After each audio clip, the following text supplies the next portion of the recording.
spirit because they want to prove superiority. I come again. They pursue the things that will fan their ego rather than the things that will edify their spirit.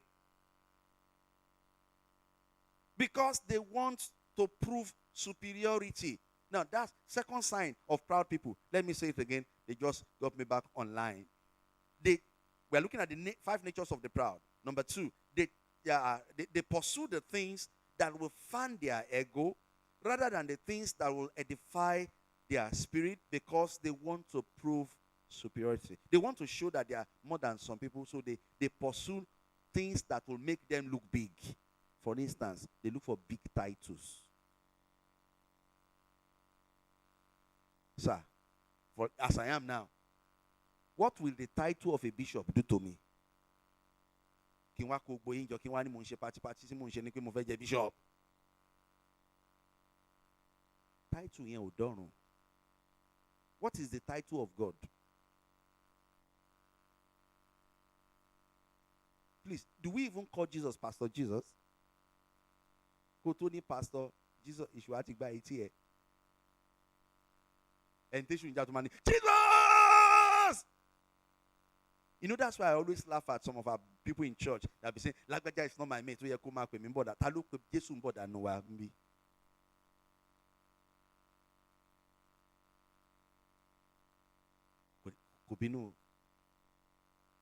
Proud people always pursue the things that will make them look big. They look for titles. My mentor will always say, title does not guarantee entitlement. A proud person will say, no, if I'm going to buy a car, I need a big car. So when I come down, everybody will say, today, he's there, he's here. And you don't know that big car will always attract big maintenance. But he doesn't think of it. What is he thinking of? I want to prove that I'm superior. He wants to look for a house. He does not have a house of his own. He'll be looking for a duplex to rent. So I will telling people, that's my house. That's where I live.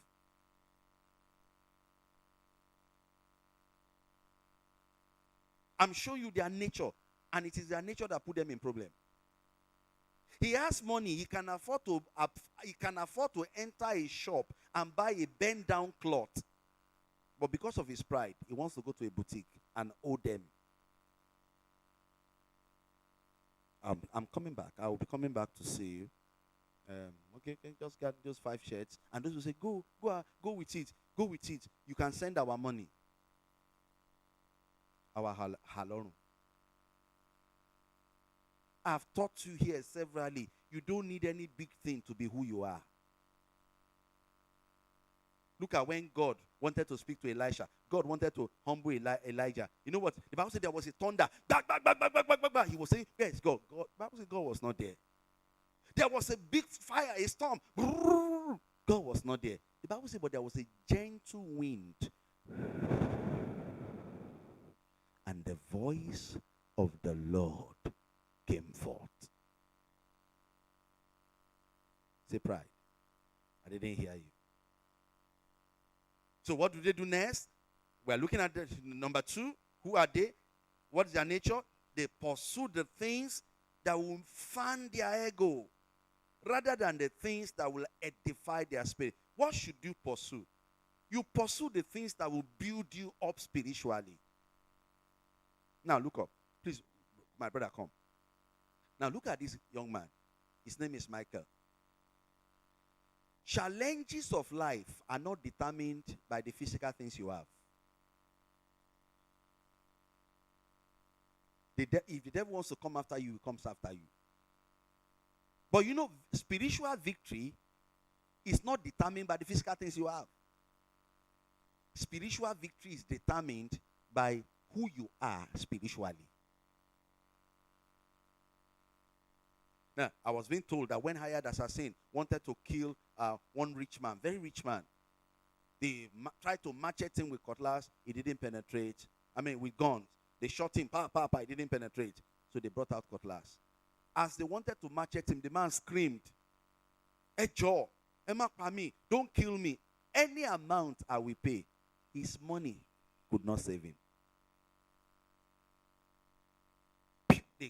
They started to butcher him. Upon all his money, he died there. But do you know that? Let's assume that man was a genuine born-again Christian that knows how to hear God. That day, he went to watch a football match. A man was sharing with me how assassin came to kill him. He said he has gotten to the door of his house, and something just told him, one of your friends that is sick, why not go back and check him? An assassin were already in his sitting room waiting. His wife and children were on the floor. They were waiting for him. He said he drove back to his friend from his gate and stayed with his friend till around 11:30 p.m. Then those people left.